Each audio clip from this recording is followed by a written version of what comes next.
6 o'clock. I'd like to call the Rock County Board of Supervisors meeting to order on this 15th day of December 2022 and ask that Supervisor Baumkamp read the invocation and lead us in the Pledge of Allegiance.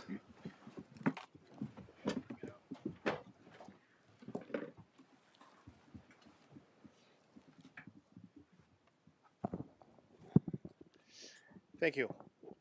There are 3 culture holidays in December. 2 we're very familiar with, Hanukkah and Christmas, and the third is Kwanzaa. It is an annual celebration of African American culture from December 26th to January 1st. Kwanzaa was not created to give people an alternative to their own religious holiday, and many also celebrate Christmas. Each of the 7 days of Kwanzaa is dedicated to one of the principles as follows: unity, to strive for and to maintain unity in the family and community; self-determination, to determine and name ourselves as well as to create and speak for ourselves; collective work and responsibility, to build and maintain our community together and to make our brothers and sisters' problems our problems and to solve them together; cooperative economics, to build and to maintain our own stores, shops, and other businesses, and to profit them together; purpose, to make our collective vocation the building and developing of our community in order to restore our people to their traditional greatness; creativity, to do always as much as we can in the way we can in order to leave our community more beautiful and beneficial than we inherited it; and finally, faith, to believe with all our hearts in our people, our parents, our teachers, our leaders, and the righteousness and victory of our struggle. I think we all can learn a lot from this celebration. Happy holidays to everyone.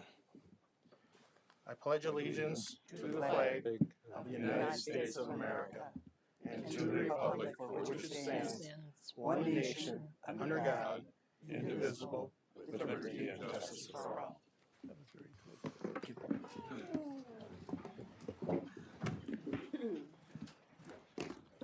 Thank you, Supervisor Baumkamp. Lisa, if you'd please call the roll. Beaver. Present. Baumkamp. Here. Bryan. Here. Playson. Here. Crary. Cullen. Here. Farrell. Here. Fox. Herman. Knutson. Levy. Here. Mawini. Here. Pier. Present. Pennycook. Here. Podzilny. Here. Rashkin. Richard. Here. Schneider. Here. Schulz. Here. Stevens. Sutherland. Here. Sweeney. Here. Towns. Here. Whitledge. Here. Wilson. Here. Winter. Here. Woodman. Here. Zorro. Here. Boswick. Here. 23 present, 6 absent. We do have a quorum. Next item, please. Next item is consent agenda. 4A, adoption of agenda. 4B, approval of minutes from November 9th and November 17th. We're pulling the November 15th, and that's going to be put on the January agenda. C, nominations, appointments, and confirmations. C1, appointments to the Lake Prairie Library System Board of Trustees. C2, appointments to the Southern Wisconsin Regional Airport Board. C3, appointments to the Disabled Parking Enforcement Assistance Council. C4, appointments to Ad Hoc Committee on Future of Rock Haven. D, recognition of county employees or others. D1, recognizing Correctional Officer Rory Rubel. D2, recognizing Cheryl Wenzel for service to Rock County. E, other. 1, amending the 2022 Human Services Department budget to accept substance abuse block grant supplemental funding. E2, amending the 2022 Human Services Department budget to accept mental health block supplemental funding. E3, authorizing the Sheriff's Office purchase of Motorola Video as a Service. E4, authorizing acceptance of the monetary donation and amending the Sheriff's Office 2022 budget. E5, authorizing acceptance of the 2023 Highway Safety Grant. E6, authorizing acceptance of the Wisconsin Department of Justice Treatment Alternatives and Diversion Grant Funds, amending the 2023 budget and creating the Human Services Professional 2 position in the District Attorney's Office. E7, awarding the contract for 2023-2025 for waste and recyclables collection for various county departments. Please note that this is also listed twice on the agenda. It's going to be under consent agenda, not under 11B6. Item E8, authorizing purchase of Citrix subscription licenses. That is the end of the consent agenda. Are there any objections to items on consent agenda? Supervisor Zorro. Thank you, Mr. Chair. I object to C4.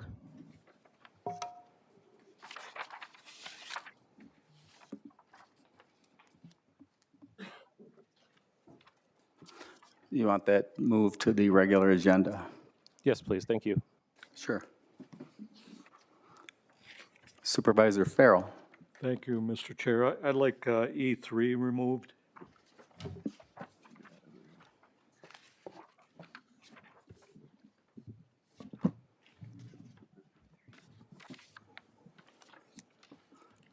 Others? Any questions about items on the consent agenda?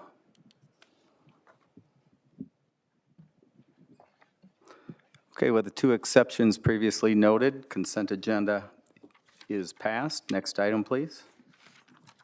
Next item, item 5, public hearing. We do not have a public hearing this evening. Item 6, citizen participation, communications, and announcements. We do have 2 speakers signed up to speak. When your name is called, please come up to the podium at the front. Please state your name and address. You'll be given 2 minutes to speak. Our first speaker is Steve Benton.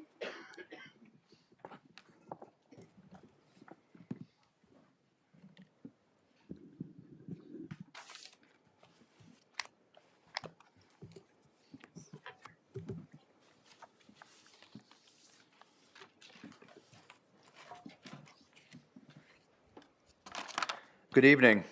I am here as the president of the NAACP for Beloit and Rock County. The Rock County branch of the NAACP appears here this evening to respond to the discussion and motion from the November 15th meeting to eliminate 2 new equity manager positions that were created by the county to address diversity, equity, and inclusion. The role and importance of these roles was not discussed. Instead, misinformation was spread with an intent to incite anger. Misinformation in that discussion said each of these positions were paid $127,000. That is untrue and was used as a way to elicit the reaction that it did. We are disappointed that an elected official would knowingly present false information. The presentation did not reflect the core values of this board: honesty, integrity, and respect. Supervisors would be better informed if they took time to reflect on the mission and core values that are espoused by Rock County. As our elected government representatives, you have adopted a statement that says that you strive to build bridges within the community by committing to these core values. Your affirmative action policy as written says you, quote, recognize the diversity and inclusion are prominent factors in the, that can maximize the success of our workplace, unquote. A motion to eliminate the positions devoted to the work of the DEI is in stark and direct conflict with the board's vision statement that reads, Rock County commits to a diverse workforce that increases creativity and provides a safe, inclusive, and motivating environment for all employees and citizens and those who we serve, that is. We would submit that the equity manager positions are to support these statements of your mission and core values. Attempts to remove these positions will be in direct conflict with the Rock County's mission and vision statements. Just a little bit longer.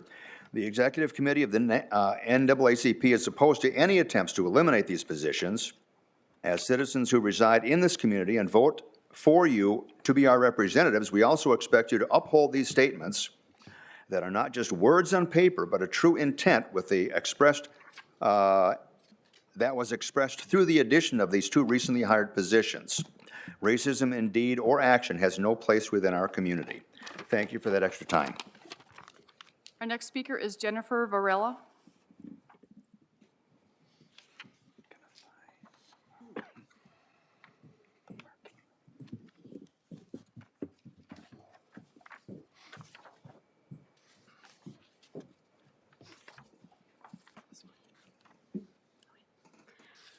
Hello, I'm Jennifer Varela. I'm the chair of our Human Service Department's Equity, Diversity, and Inclusion Committee, and I also serve as an ongoing case manager in CPS. Dear Rock County board members, We, the members of the HSD Equity, Diversity, and Inclusion Committee, are writing this letter in response to a recent proposal to eliminate the equity manager positions in Rat County. We wanted to take this opportunity to explain and clarify the tremendous benefits they have already contributed, many of which are ongoing, and to ask this board to continue to support these positions and acknowledge the vital work they do. The equity managers' contributions include the following. In their leadership roles, our HSD equity manager serves as the department civil rights compliance officer, which is a mandatory role, handling client complaints about discrimination in service delivery. In their ongoing staff training and professional development role, the county equity manager produces a monthly equity brief. Our equity managers facilitate learning opportunities to the following: Rock County Board of Supervisors and department heads, HSD leadership teams in terms of microlearning experiences and coaching, and to all county employees. When staff have concerns about inclusion or supervisors have situations come up and they are not sure how to respond, the equity managers provide support, coaching, and mediation. In the words of one of our EDI committee members, Dr. Erin Curtis, as a physician, I have already benefited from the ability to consult with our HSD equity manager, Tasha, in order to increase the quality of patient care in situations with relevant EDI issues.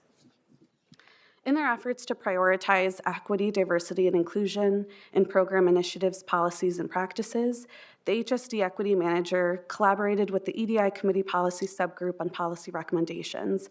She also organized HSD affinity groups for employees. Without our equity managers, we lose leadership, expertise, support, and learning that has already made Rat County a better workplace and contributed to serving Rat County communities better. We would lose trust among employees, and we would lose the trust that has been built with service partners and communities we serve. Without the leadership of our equity managers, we lose significant progress that has been made and supported by so many. In the words of our EDI committee member, Danny Evans, we have come so far. Almost done. We are not going to go backwards now. I wish you knew what it was like before this leadership team came on board. Our reputation was not good in the community. Minorities would not apply because of the culture. Then to work here, it was tough for a lot of people, and many did not last long. We now have trainings for diversity and equity. We have support groups. We have had HR look at taking names off applications so no one can be discriminated against. We have minorities in upper leadership positions and at the middle management level positions. It feels good when I am on a Zoom and now see more minorities on the Zoom in leadership positions. This is an inclusive county now, and we can't go back. We agree wholeheartedly with Danny's sentiments. We cannot go back. The work of our equity managers, Tasha Bell and Dr. Atira Coleman, have been integral to the ability of Rock County to serve the public well. Respectfully, myself, Katarina Plock, CPS data analyst, Dr. Kendra Schiffman, PhD Human Service Justice System Analyst, Nicole Zimmerman, ADRC Disability Benefit Specialist, Dr. Erin M. Curtis, MD Psychiatrist, Comprehensive Community Services, Danny Evans, Youth and Family Development Services Supervisor, Maria Delgado, Economic Support Program Manager, and Kofia Baidu, DPA Quality Improvement Manager. Thank you.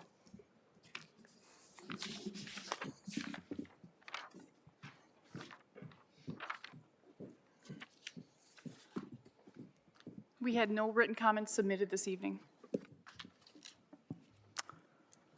Those are the last two that were signed up. Are there any supervisors with communications tonight? Supervisor Woodman. Thank you. Just a little trivia, personal. 35 years ago, yesterday, I eloped in this very courtroom with the Honorable Judge Mark Farnham presiding, and I just thought I'd share that with everyone. So thank you. I married an amazing woman, so.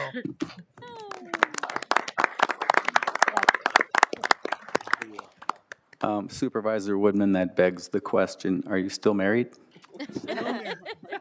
Excellent, thank you. Other supervisors, Supervisor Beaver. Thank you, Mr. Chair.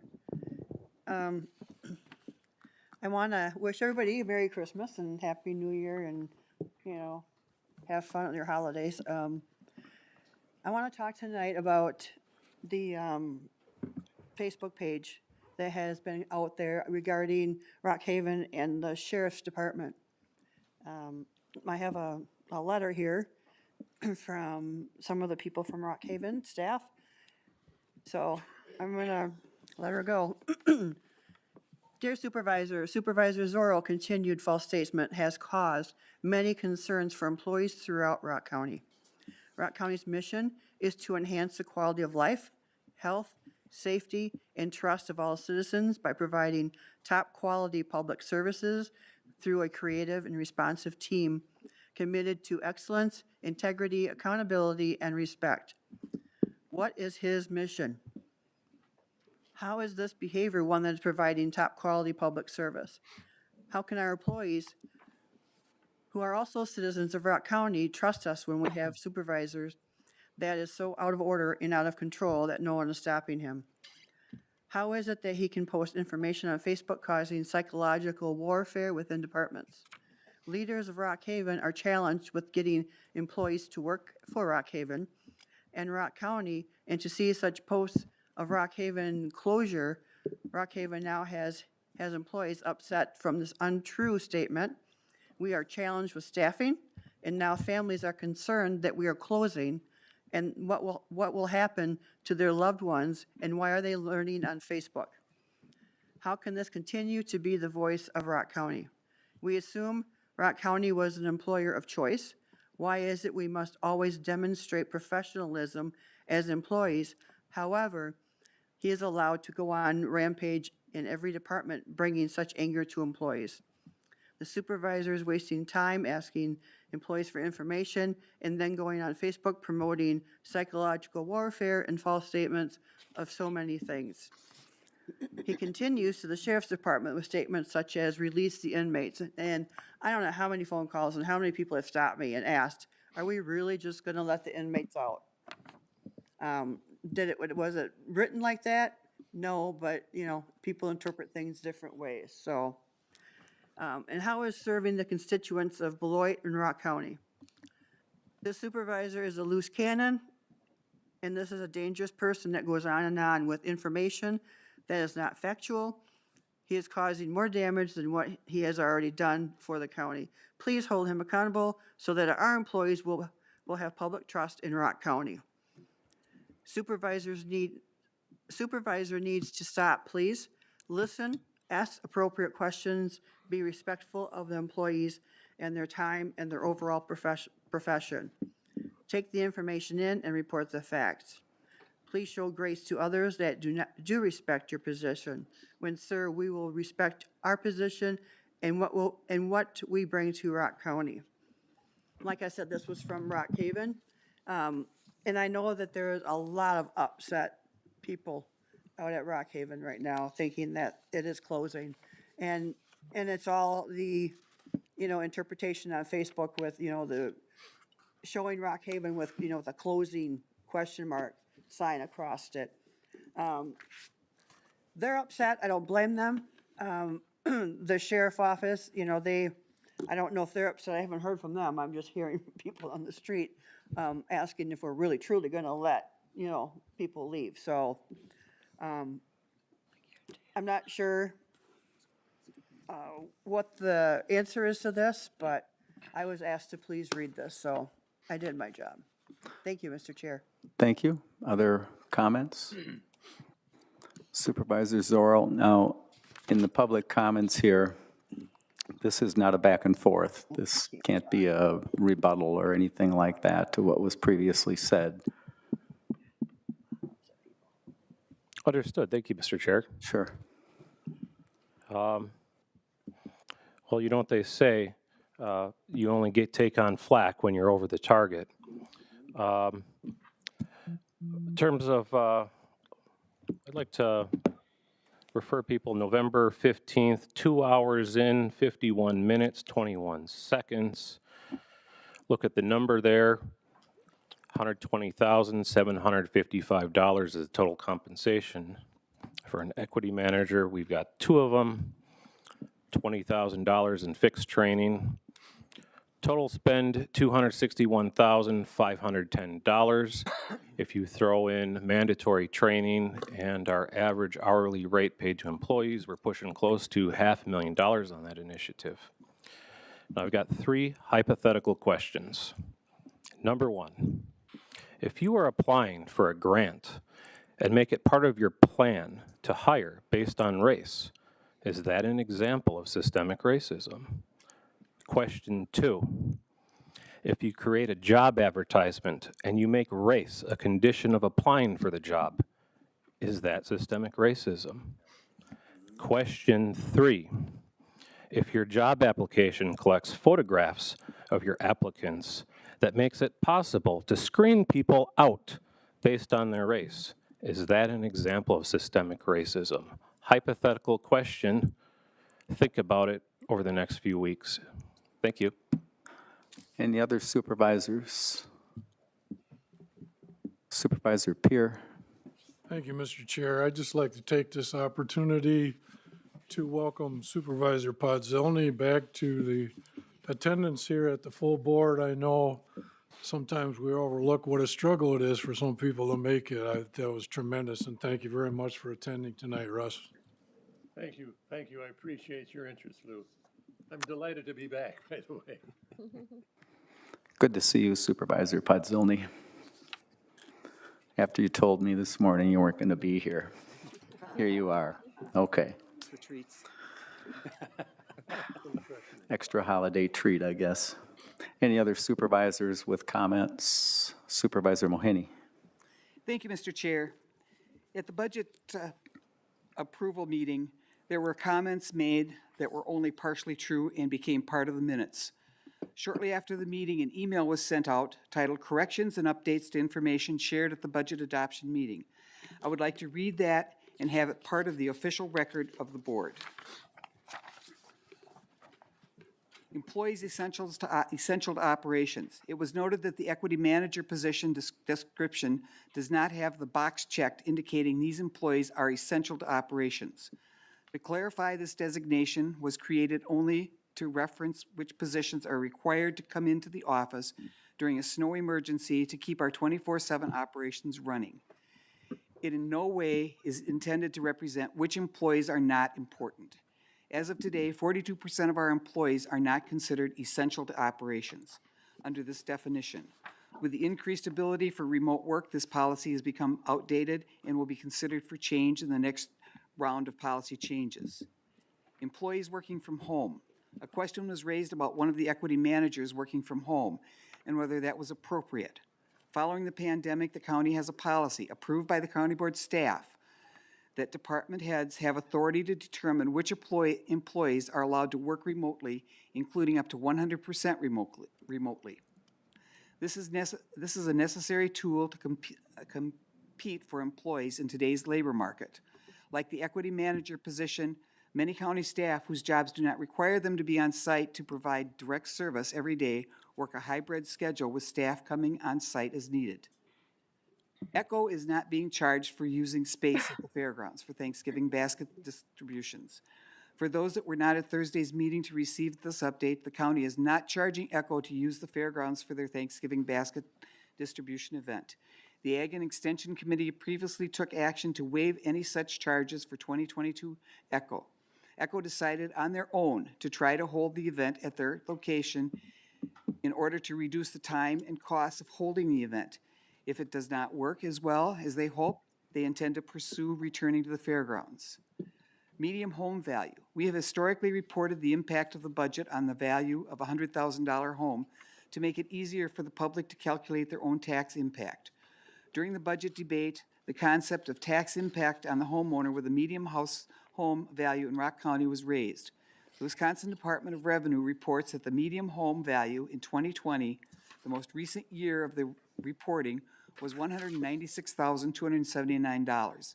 This resulted in an average tax bill from all taxing jurisdictions in Rock County of $3,753 in 2020. Along the same lines, I have a statement to add.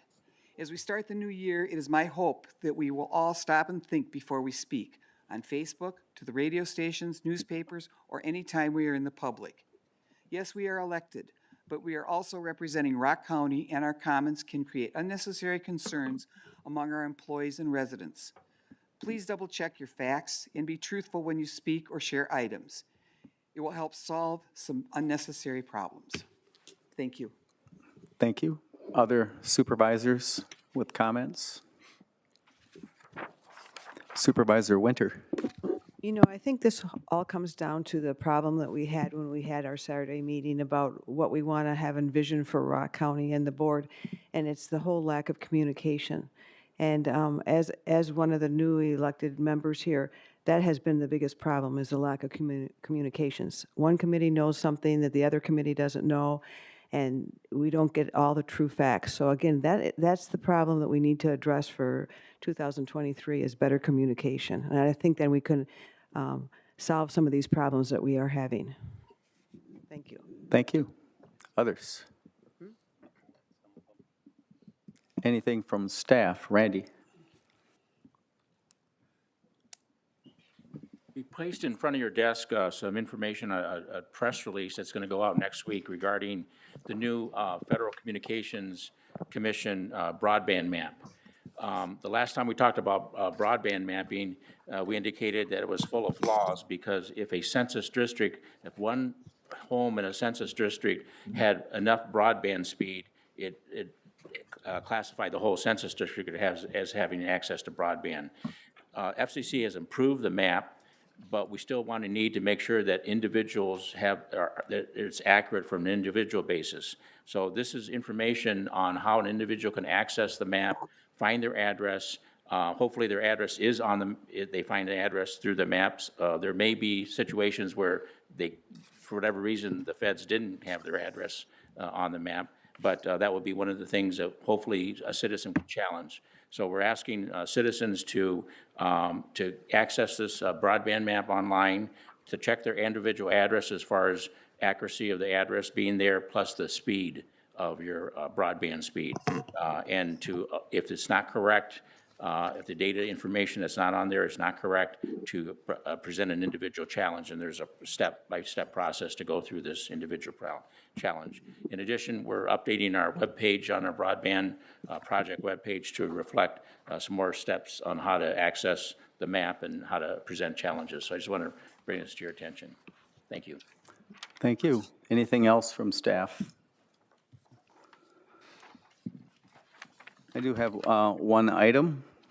A couple of weeks back, I mentioned that my church was going to be the host church for the Gifts Men's Homeless Shelter here in Janesville. And I threw out the request if anybody wanted to spend an overnight helping out, it would be appreciated. 3 people did step up, and I'd like to thank Brent Sutherland and Supervisors Sutherland and Wilson for helping us out. Very much appreciated, so thank you. Next item, please. Next item, item 7, nominations, appointments, and confirmations.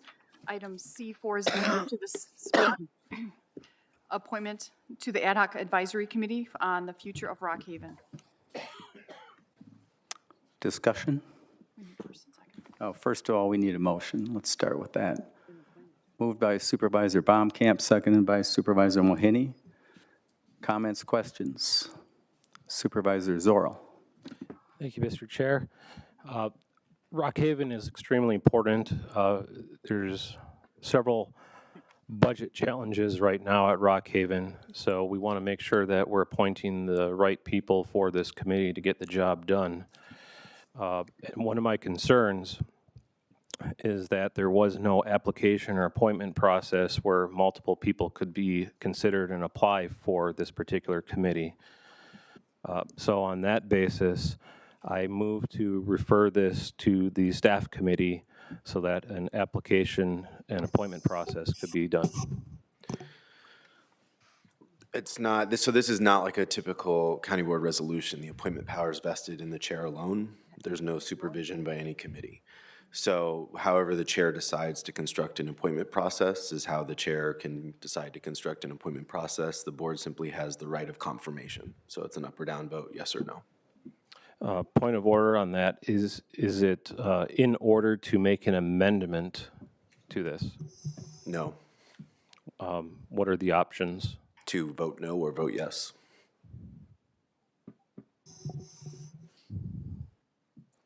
Other comments, questions?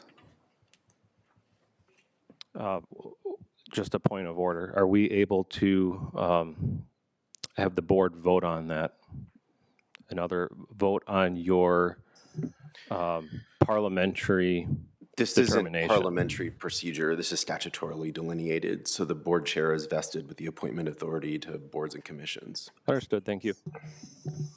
Other comments, questions? We have a motion and a second to approve the appointments to the Rock Haven Ad Hoc Committee. This will be roll call. Please vote.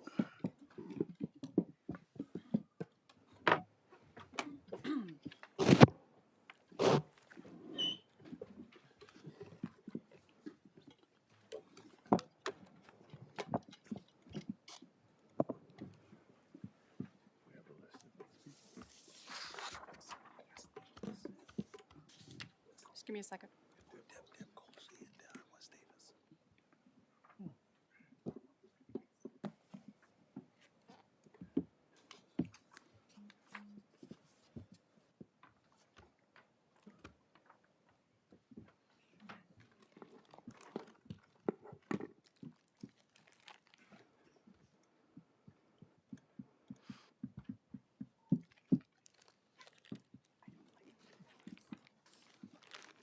Eighteen yes, 5 no, 6 absent. Next item, please. Next item. Item 8, recognition of county employees or others. 8A, commending Sheriff Troy J. Knutson.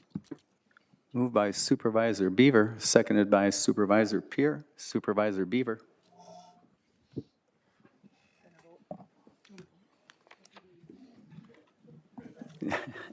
Well, let's vote while we're waiting for the sheriff to come up. All in favor signify by saying aye. Aye. Opposed?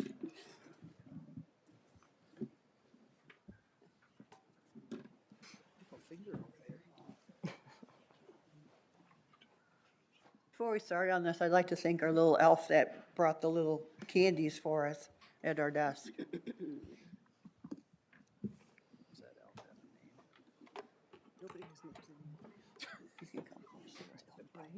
But I may read something. You don't need 3 of us.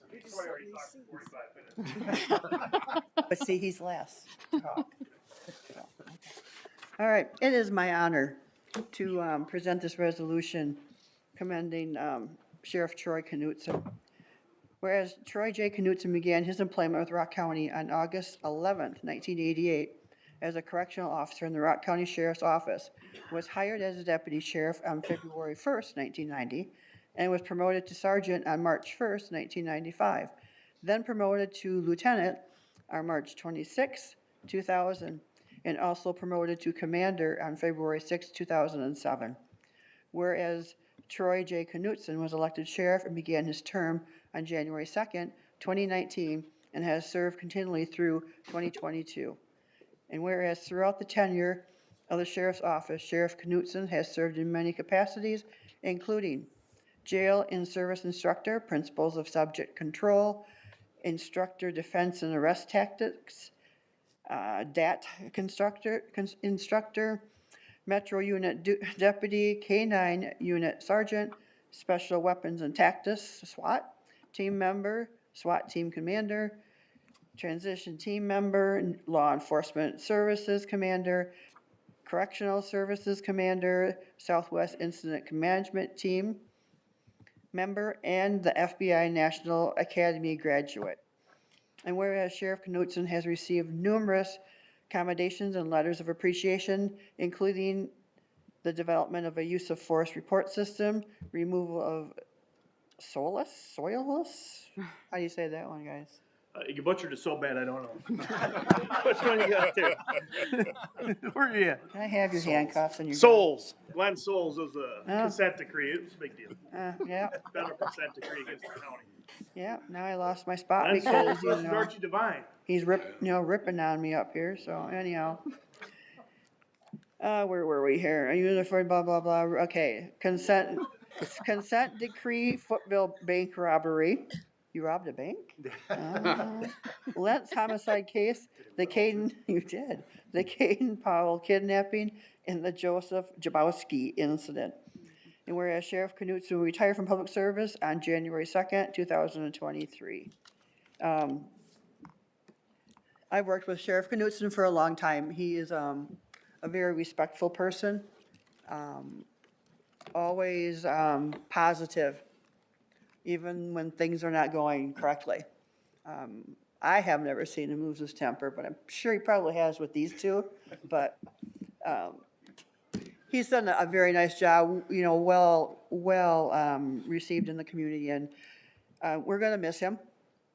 But I think our new elected sheriff will step into those shoes and keep the sheriff's department, I would assume, going in the same direction as Mr. Knutson did. So I don't have any stories to tell about him because, you know, when I was out in the field and stuff in the ambulance, he never showed up to any of them, so.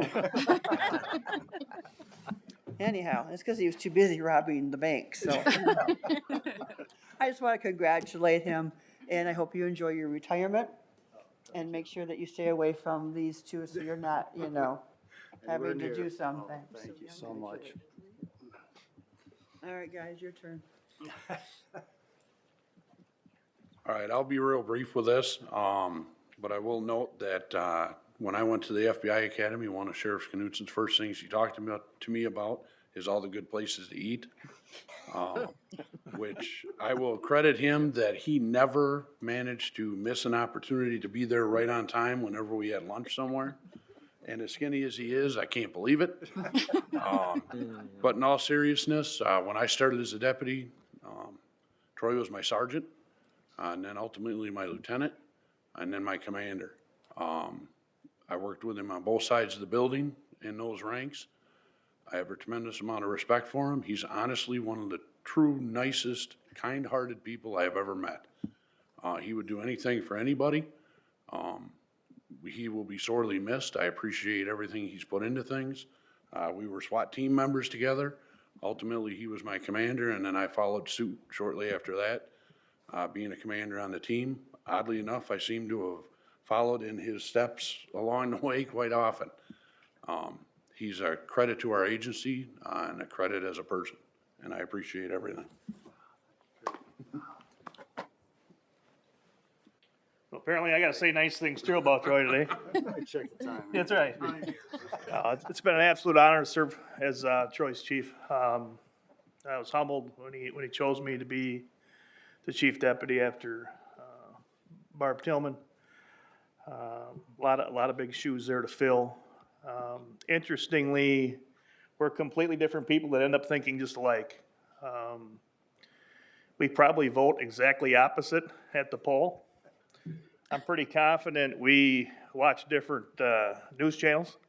But when we go in and discuss topics related to policing, our thoughts have always been the same.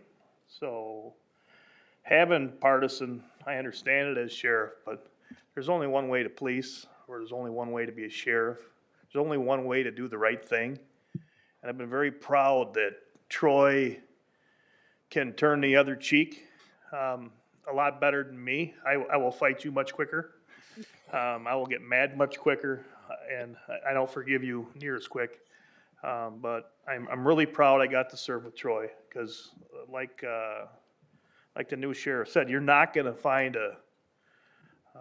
a better person to serve with. So appreciate you, boss. He lets me screw around. So. Oh, thank you so much. Thank you for the kind words. I'm sure I probably don't deserve half of them, and I was glad to see that the resolution passed.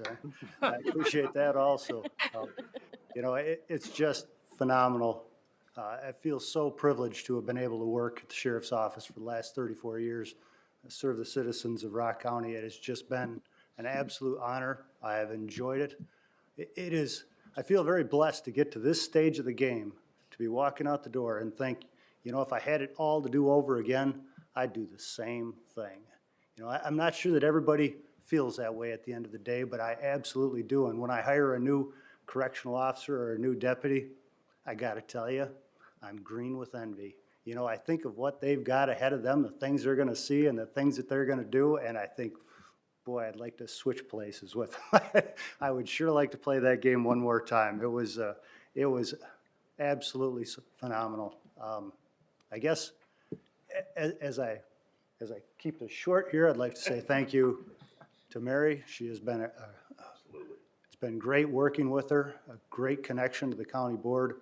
I wish Kurt Fell the very best. He has been a fantastic guy to work with through all these years and always been there for me and always dependable, and I have the utmost confidence in the job that he's going to do as he moves forward.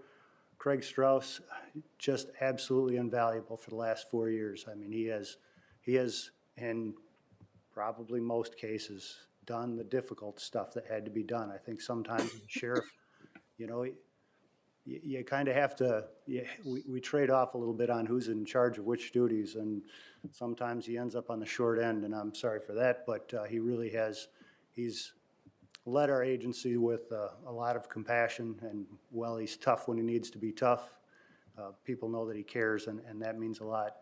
I'd like to say thank you to my wife in the back there. You know, I think working as a law enforcement officer can be hard. And as hard as it is on us, I think it's probably even harder on those who are sitting at home and wondering how things are going. You know, for us, we know who's there. We're in the middle of it. You know, we've got good communication where she waits for the call when it's all said and done. And sometimes that takes a while for that call to come in. I guess lastly, I will just say it has been a privilege working with all of you. I think in the last few years, we've accomplished some things that I think will be downright historic for our agency. And I really appreciate your support. I think, you know, when we're all done serving, and years from now, I think we'll be able to look back and be proud about some of the things that were passed through during this past few years. So I wish you all the very best moving forward. You know, I know sometimes this service is difficult. I've served on a school board, and I know sometimes you didn't always see completely eye to eye on different issues, and yet everybody's kind of working to the same direction. And sometimes getting a different perspective is absolutely critical to making the right decisions, and to have different strengths from different members is important. And I think with a 29-member board, there's a lot of different perspectives, a lot of different skills and abilities, and I appreciate the way people are able to contribute what they have towards doing the right thing for the citizens of our county. It has been a real privilege, hoping in retirement to do a little traveling, but I am looking forward to swinging back through this area and hopefully running into some of you out and about, and then we can get caught up on some of the great things that I know are to come for our county. Thank you much for everybody. It has certainly been an honor.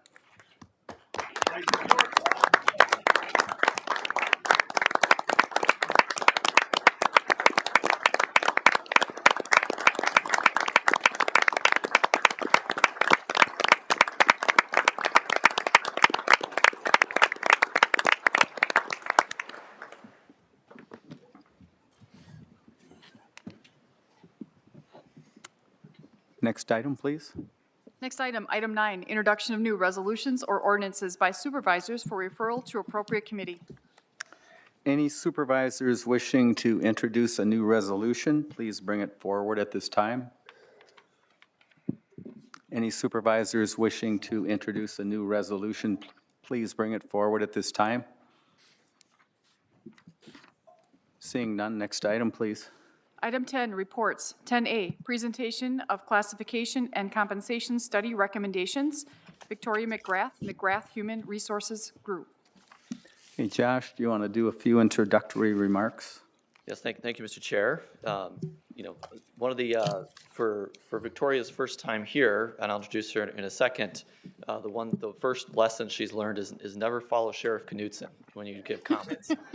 So that'll be one of her first challenges in front of you for us. But Dr. Victoria McGrath is the Chief Executive Officer of McGrath Human Resources Group. Victoria has been working for many months for us to put together this classification compensation plan for us to consider here soon, and you'll get more details of that in the coming weeks. But Victoria has many, many years of experience.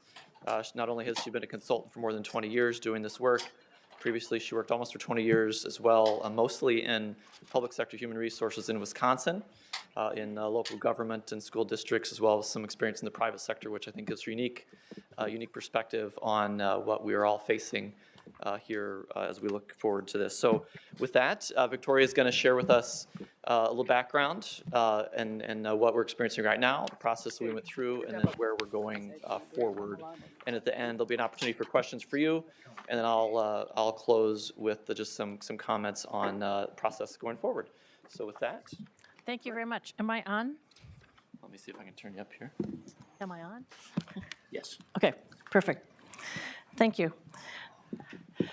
Thank you very much for this opportunity. I will say one thing. I said I would come and do this presentation in person, only if you promise me no snow. You didn't do that, by the way. So anyways, I am Dr. Victoria McGrath. I'm CEO of McGrath Human Resources Group. We have had the privilege to work with the county over the last several months in looking at your compensation system. As the county exec mentioned, I am originally from Wisconsin. We have been in business for 22 years, so this is not our first compensation program by any stretch of the imagination. And I did, in February of this year, move to Tennessee. So I now live in a mountain in Tennessee, in a very, very tiny little small town, and absolutely love it. And I heard some people talking about property taxes earlier. I moved from Illinois with $9,000 of property taxes for 5 acres, and I now pay $1,700 in property taxes for 18 acres. So it was a good move. But anyways, what I want to walk through today is basically a little bit about the compensation system, what we have, how did we end up to where we are right now, and then what kind of steps have to currently and continue to take place because we're not quite finished with the process at this point in time. So anyways, we were established in the year 2000. We have a little bit over 500 clients in 42 different states. We have 2 divisions. McGrath Consulting Group, Inc. is the parent company. We do public safety consulting, so we do police, fire, EMS, and dispatch. We broke out in 2012 to McGrath Consulting Group, McGrath Human Resources Group, because people thought we only did police, fire, EMS, and dispatch. And we actually do compensation studies for municipal government from the county level on down. So what were we hired to do? We were hired to take a look and confirm what the compensation philosophy should be within the organization. Where should your employees be paid in relative to the external market? We obtained external market data in order to determine whether or not your employees were paid appropriately. We looked and we obtained information on current positions. Employees were asked to fill out something called a position questionnaire. It's about a 15, 16-page document that gives us an extraordinary amount of information about the position, something that goes way beyond what a job description does. So we're looking at decision-making, the type of financial, what kind of computers, what kind of stress, what kind of decision-making was in that. We will be talking about this, but I will say this, in all my 22 years, I used to say I'm going to start charging by the number of times I hear an organization is unique. And you are unique when it comes to your current compensation system, because you still have multiple compensation systems, and we'll talk about that. We then have to integrate all that information and then make some recommendations as to what kind of system we should have going forward. We did look at benefits. We're not going to talk about the benefits tonight, but we did look at from a total compensation, and the information will be in the executive report that will be forthcoming. And we've also developed a plan so that once this hopefully is adopted, that the county continue to maintain it and keep it going and keep it up to date. How do we do this? We did it with interviews. Obviously, we've worked with county government. We've worked with a lot of counties. In fact, right now, we're doing compensation studies. We just finished one in Marathon. We're doing Outagamie, Winnebago. So we're very familiar with this area. But we don't know your organization. So we needed to spend time with each department director to make sure we understood your positions and how your positions, roles and responsibilities. We spent a lot of time with human resources, managers, et cetera. We spent a lot of time evaluating your current systems. You have almost 12 different salary schedules. And so we spent time examining those. As I talked about, employees completed the position questionnaire. The position questionnaire actually takes a job and identifies 13 different competencies. And that's how we can compare and contrast jobs, because we can look at, all right, you might have a highway worker who may not get a lot of points in technology versus an office assistant, but that the office assistant is not going to get a lot of points when it comes to equipment. They're not running multi-million-dollar pieces of equipment. So with that, we can compare and contrast positions. We did solicit data from 18 public organizations. We look at the minimum, midpoint, maximum, and we actually ask for what people are actually making, because that's usually a truer reflection of the market than actually looking at a salary schedule. These are the organizations. Again, they will be in the executive report. These were derived by talking to county administration, talking with department heads, and then having the county approve them. One of the things we do when we talk about compensation is we come up with something called a comp ratio. A comp ratio is something where we can compare what your salary is compared to the average salary of the other group. We usually then say, okay, 50%, if it comes up to 50% means you're average, and you are meeting the market. You are at what the market should be paying. But obviously, you're never going to come up with that exact number. And so we look a range around that number. It's usually 40 to 60%, 10% below, 10% above. If you're within that range, you are being paid acceptably. I will say in the past 2 years, that has changed. We are now looking at only 5% below average and 10% above, because the market is changing so quickly and so rapidly. Anything in the lower part of a 40% comp ratio is really no longer within market, it's out of market. We also do, when we look at the average of other folks and what their positions are, we will eliminate any outliers. So if there's any position that's being paid too high or too low, anything 1 or 2 standard deviations above or below, we will discard that data and not use it, because we do not want to skew that data one way.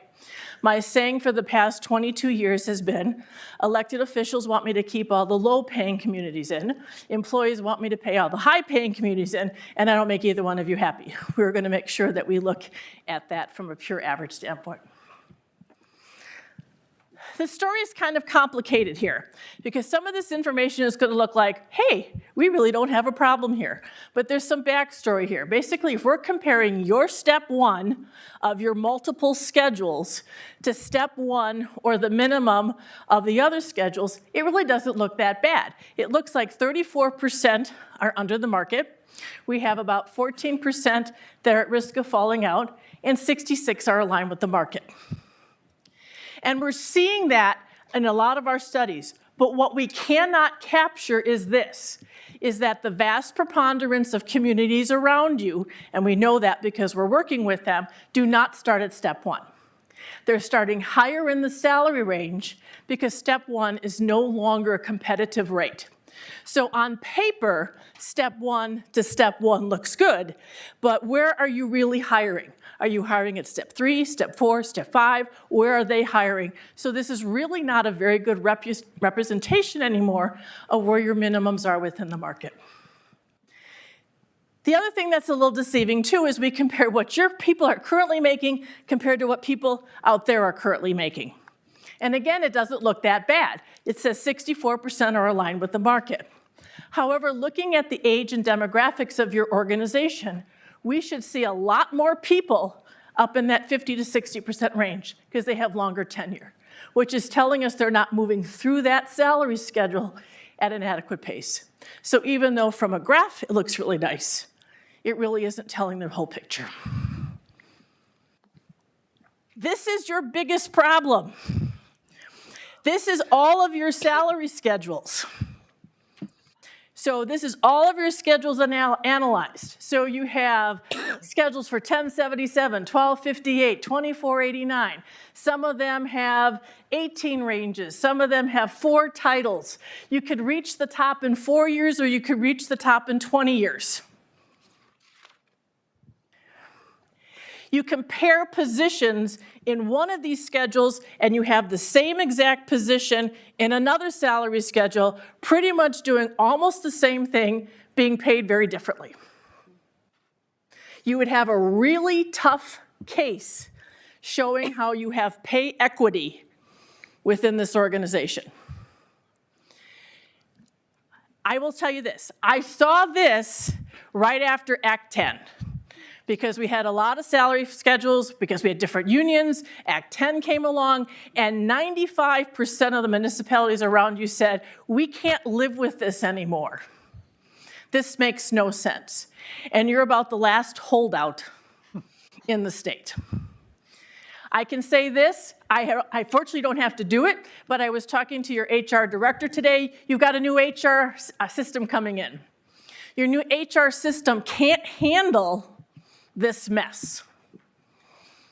Okay, not that I want to be blunt here, but this is a mess. So we couple the fact that we have a very aggressive market, we couple the fact that we have a very aggressive private sector market. They are moving much faster than government is. They're making decisions much faster than government is. And we're still sitting here going around with something that was, what, 15 years old now? So you've got to do something. Okay. All right, so what are the issues here? Obviously the issue is that your salary structure, even though it may look like it on paper, it's no longer competitive. If you look at some of those salaries and you compare that to private sector salaries, you are no longer competitive. I live in a small little town in Tennessee. We have 2 stoplights. There are still $15 an hour signs out for hiring people. And yet you're expecting here to hire people with trades experience at $17 to $20 an hour. It's not going to happen. You're not going to find them. Okay. We have no clue on any of those salary schedules where your market rate is. Market rate means this: I should achieve the average market rate within 3 to 5 years of employment. That means I'm fully capable and competent of doing the job. With these schedules, I have no clue where that is. So we have no clue if any of your employees are reaching market.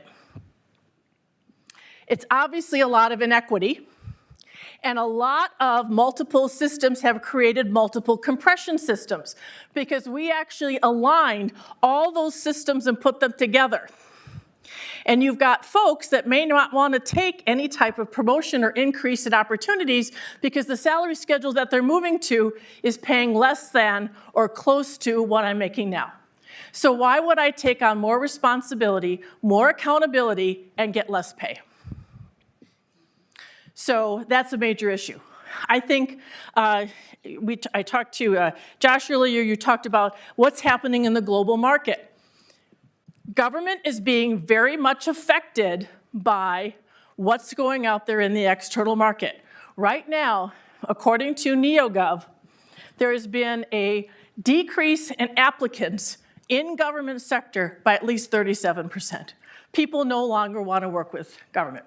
You're too slow, you're too antiquated, you take too long to do things.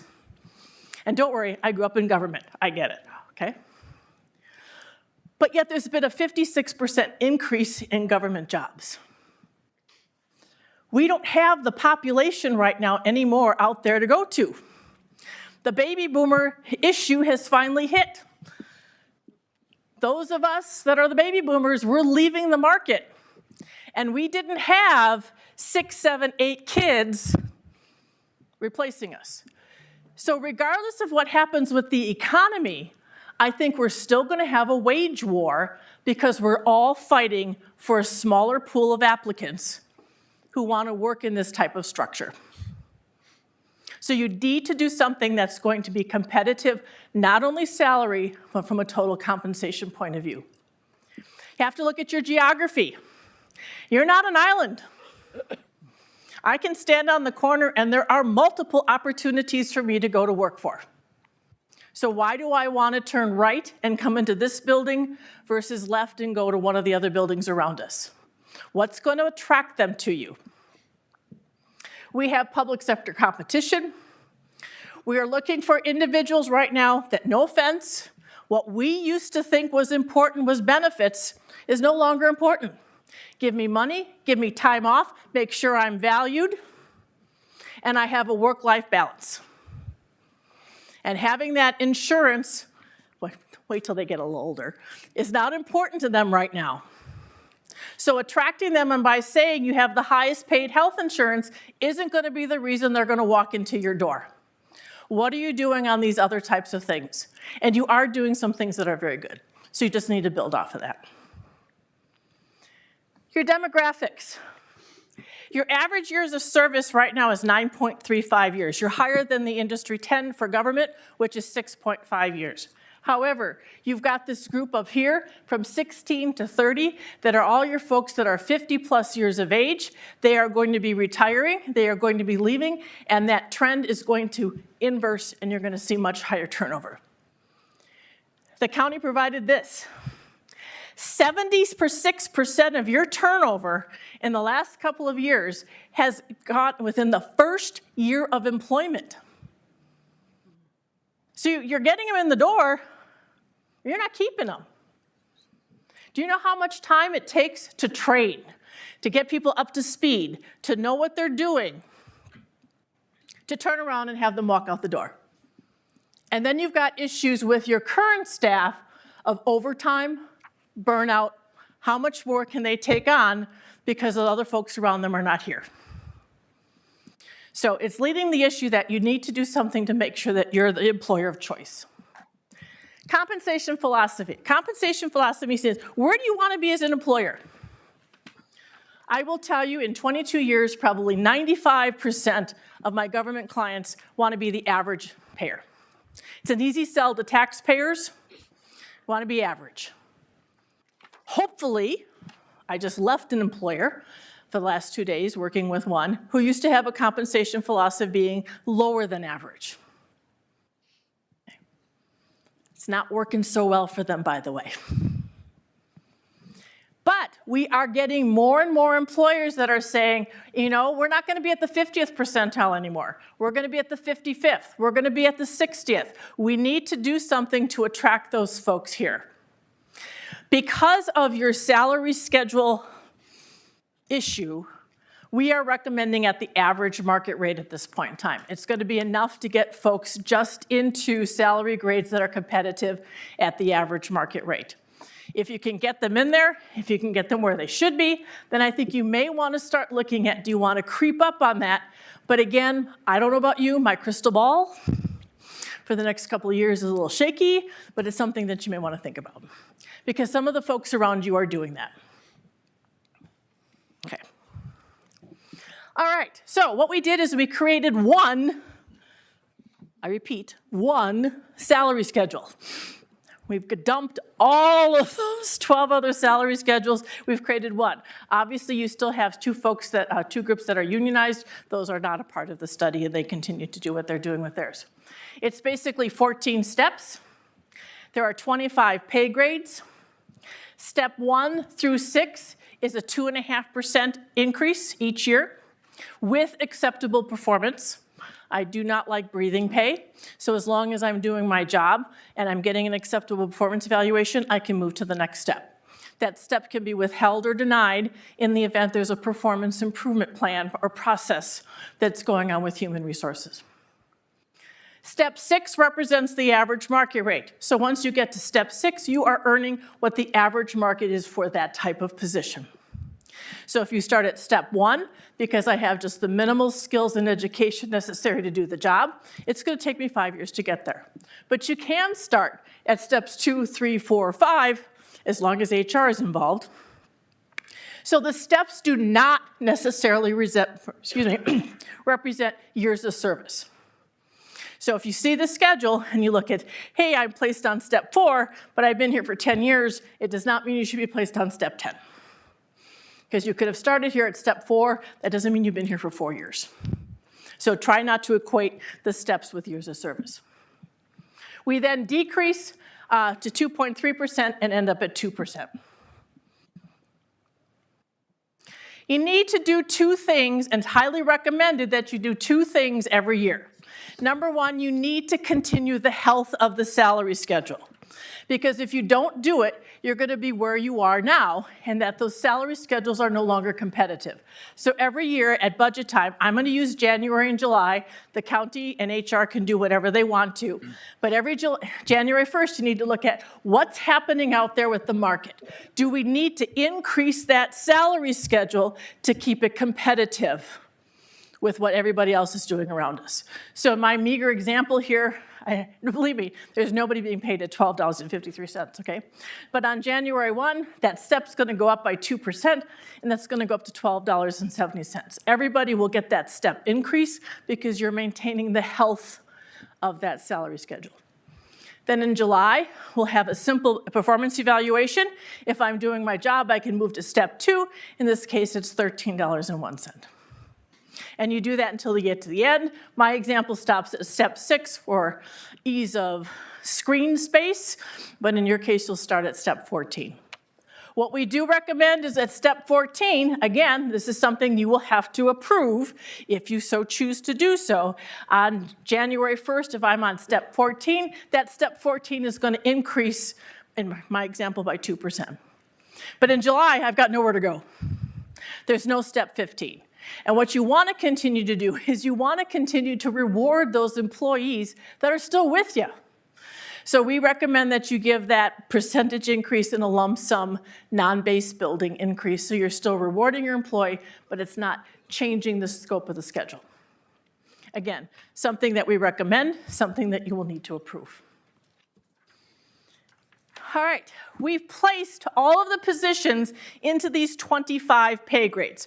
And I know you don't have it yet. We're still finishing a couple departments that we've had some challenges with. We've kind of revamped a department. It's taking a couple back and forths to make sure that we have it correct, because you have a department here, great department, wonderful individuals, fantastic people, but they're pay graded by the person, not by the job. And so you could be performing the same job, but be at a different pay grade because you have different credentials. But you're still doing the same thing. So we're kind of revamping that to be by the position, not by the person. So it's taking us a little bit of work to do that. But what we have done is there are 4 factors that we use in which to place positions into a pay grade. It's not just one. So the first thing we're going to look at is the external market. What does the external market say that should be paid? What does step 6 say in relationship to that position? We look at internal comparability. What are other positions that are similar within there? And we use the position analysis for that. What positions have similar points? What positions have similar decision-making? What positions have similar accountability? And then the last thing we use is compression. Making sure that if I'm going from a level 2 to a level 3, it makes sense. If I'm going 3 to a supervisor, it makes sense. Is there enough room between the supervisor and the manager? Does that make sense? There may be some overlap. You may have a very long-term employee that may make more than a brand new supervisor initially. But there's a point in time on that schedule where that supervisor will surpass that employee. So it's not just one thing that we look at. And I get folks all the time. First of all, 2 things happen during a compensation study. Number 1, everybody becomes an expert on somebody else's job. Because I know what they do. Well, I'm not sure you do, but we definitely took a look at that, okay? I think at one point in time, I think with all the positions, I think we had close to 40 different administrative assistant job titles. And believe me, I have 4 computer screens at home, and I had all of those puppies up and reading each one of them and comparing and contrasting. And believe me, you don't need 40 different job titles. Okay. So we spent a lot of time making sure that we understood the positions so that we could place them appropriately within the system. All right, so positions have been placed by pay grade. What we've done for people is this. This is the tough part. I now have to place people into these pay ranges. And so what we have recommended and what we traditionally do is we put people on the step closest to what they're currently making without a pay decrease. For some reason, pay decreases don't sell very well. That means I could get a 20% increase. That could mean I get 2 cents. Because the box closest to what I'm currently making is 2 cents more than what I'm making. What this causes is something called in-range compression. Because here's what we've done. We've taken your salary schedules here, and we've gone, and you've got people up here, right? And we went, voom. So what happened to all those people at the top? They're now at the middle and the lower end of the salary schedule. That's problematic in a couple of ways, because now you have these really nice competitive salary schedules that you can hire somewhere between step 1 and step 5, but you can't, because your current employees are clogging up the steps. So there's a cost for just placing people on the steps, and then there's a cost for what we call trying to look at, can you mitigate or minimize some of that in-range compression? One of the things you might be asked as a policymaker is, let's put everybody on the step closest to their years in position. So if I'm in 10 years, I go on to step 10. If I'm here 5 years, I go on to step 5. I will tell you right now, you cannot afford it.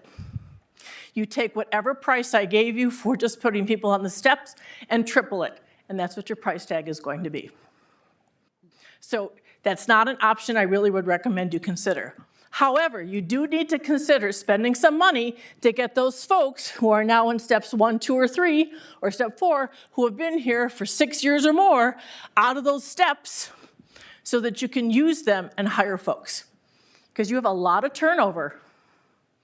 And so you've got a lot of folks that are coming in, and you're not going to be able to offer them competitive wages. The salary increases are spread all over the organization. So you're going to have folks all over the organization that might be getting 10, 15, 20% increases. I beg you not to try to separate those out and say, well, these people don't deserve it, or these people really don't need it, because you start doing that, you start looking at the integrity of the entire schedule, and you're going to be back to where you are right now with an internal compression issue. All right. Here's what's going to happen. So we need to create a plan to move people further within the range. We need to do the salary adjustments every year. Every year you need to look at what the cost of living adjustment is going to be. Cost of living, by the way, is different than inflation. So I don't know anybody right now except for a couple of my clients in the state of Washington who are putting 5, 6, 7% on their salary schedules. So that's different. So most of them are putting 2 to 4% on their salary schedules. You need to make sure you do that annual increase. And then every 3 to 5 years, you need to kind of go back and do a little bit of a dipstick and do kind of a mini compensation study. You know, look at the same comps, collect the data. Do we need to maybe get rid of step 1, add a step 15? Are there a couple positions that have gone astray in the market, and maybe move those? But obviously, if you do that very periodically, you're not going to be looking at, you know, a huge price tag to correct the system. So with that, I think you're going to be back in January. We should have the executive report done by then, and so you'll have it to be able to read everything that I talked about. We will have employees in the pay grades, and I know administration is working on a plan to see what it would cost to implement. So with that, I'm done talking now. If you have any questions, I'll be more than happy to answer them. If you're clear as mud, hopefully. Yeah. Yes, sir. How does this address someone who gets promoted to a supervisor position? Mm-hmm. There are rules in place. Actually, HR will have a policy manual, and usually we say, okay, take a percentage. I'm going to use 5% for sake of argument. Add 5% to the current salary. Then look, where does that lie on the step closest to the promoted position? And I say approximately 5% because it might be slightly more, slightly less, depending upon where other people are within that pay range. Yes, sir. Thank you. Thanks for being here, and thanks for the presentation. I thought it was clear and understandable. been through a few salary studies, and they're often very complex. And I think your vast knowledge of the subject matter made it clear, so I appreciate that. You mentioned a couple things about benefits. I mean, I know it's, we're not going to talk about benefits tonight, but I mean, at one point, do we start looking at that? And what have you seen other counties do as far as try to make up that? You mentioned benefits matter less now with entry-level workers. What are counties doing to adjust the old legacy, Cadillac benefit plan and putting more of that into salary? Yeah, we are seeing some of that. We are giving some places options, not necessarily getting out of benefits, because benefits has become especially health insurance has become its own animal right now. We did a county in the area where we said, okay, instead of taking a percentage increase a step, you could use it to buy more time off. You could maybe use it to retirement. You could use it for tuition reimbursement payments, or paying off tuition. Benefits are still kind of hanging around as where they are. We have given where you lay just purely from a numbers standpoint, so we look at your premiums compared to other premiums. We look at the out-of-pocket exposure to employee, because there's more than just premiums. So if we look at the premium plus the deductible plus the out-of-pocket max, where your exposure is for that, and then we ask you to take that to your benefit broker and try to figure out what they're doing. Wellness programs are coming, back into Jive and giving people deductions for that. What's happening more instead of health insurance benefits is more work-life balance, more time off, ability to telecommute. If you can't telecommute, more flexible schedules, things of that nature. A couple more questions. One is, you mentioned the first year turnover rate. Do you have an overall turnover rate for the? I did have it, and I do not have it with me. So Is it would be an Dave executive could definitely summary? give you what that turnover rate is, because they provide that data from us. And are you seeing other counties using any sort of merit programs at all? Are we any sort of performance-based increases, or is it strictly based on? We're going the opposite direction. After Act 10, everybody, let's jump on the merit wagon. In a lot of cases, it wasn't successful, because you're taking organizations that have how many years of history of only managing by the contract and saying, now, let's open pay for performance. We're now going back to a lot more step systems, and here's how one of my clients put it, because we're dealing with the generation of shiny objects. They want to see what the shiny object is going to be next year. And they want to see what that salary is going to be next year. And if they can't see what it is, they're going to go across the street where they can see what that shiny object is. My final question is, you talked about non-based building compensation. Was that part of the annual step increase? I mean, are we talking about not having a cost of living increase? So if I'm on step 14, step 14 would increase in January. So if I was at $10, it would go up to $10.20. But there's no step 15 for me to get an increase. So whatever that percentage increase would be, I would get that as a lump sum award. So that would be the only case if you're at step 14. Thank you. Sure. You had a question over here? I just want to clarify, when you hear a lot now about wage inflation, how are we going to adjust for this wage inflation? I think there's an argument to wage inflation when we look at some of the jobs that were at Walmart, or we're at, I think the fast food industry is not going to be able to sustain $18 to $20 an hour salaries. I'm not sure we're going to see that in the types of positions that especially government has to do, because you're looking at positions that require trades. And no one's going into the trades. So that pool of applicants is getting less. We've always had a nursing shortage. We'll always have a nursing shortage. People aren't going into social work anymore. So I'm not sure we're going to see those wages really fall unless we get more bodies, because we're still shooting for a small number of people. I tell folks, first of all, you have to get your compensation system up to par. You are really woefully out of whack. That's a technical term, by the way, with everybody else. But just because you do that, this is not the field of dreams. It doesn't mean they're going to come. So you're going to have to, what are you going to do to recruit and entice these people to get these nice wages, to get the types of benefits you have? How are you going to sell yourself? And I think we're not going to see that for a while. And again, that's my crystal ball. It could be fuzzy. But the types of folks that you're seeing, Walmart's figuring it out. They're paying those people higher, but you have to bag your own groceries. So, yes, sir. if I understood you correctly, 76% of the turnover comes in the first couple of years. Is that strictly monetary reasons, or there's other reasons behind that? I'm going to say, based upon my conversations with HR, it's probably more monetary. They're not seeing any type of increases quicker, and it could also be the workplace life. But you'd have to, Dave can give you a further insight into that. But it's a good question. Yes, sir. Yes, I was in manufacturing for many years, and I've been in government probably about 9 years now, serving, and one of the things manufacturing does in this situation, they look for ways of increasing productivity. And instead of the supply is not there, they find ways of reducing the number. I'm not suggesting we do that for the county. However, there's a lot of difference between government and private industry. In private industry, you have what I was, cost accounting, cost analysts, and engineers that specifically look for ways of increasing productivity.